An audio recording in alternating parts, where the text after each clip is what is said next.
Atap sekolah SD 104 Inpres Maradekaya di Kecamatan Patalasang, Kabupaten Takalar ini nyaris ambruk.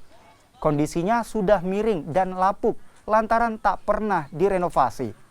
Pihak sekolah menyebut ada 4 ruang kelas yang rusak.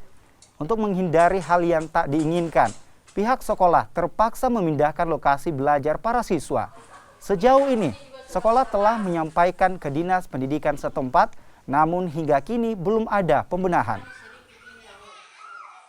Ya, kalau yang di sebelah ini di atas Pak, sejak ada 1 bulan yang lalu. Kalau yang di belakang itu baru kemarin pagi. Ini terdampak ada berapa gedung ini, Bu? Yang terdampak ada berapa gedung? Ada 3 ruangan kelas, 1 ruangan kepala sekolah, jadi 4 Pak. 4 ya? Ya. Ini memang kondisinya sudah mau, Ya, kalau kita lihat. tidak bisa lagi sudah mau roboh Pak. Mau roboh. Iya. Kondisinya sudah dilaporkan, Bu, dengan Iya, dinas terkait? sudah Pak, sudah dilaporkan. Responnya? Iya, tapi katanya di sana ya akan ditindaklanjuti segera. Akan ditindaklanjuti segera.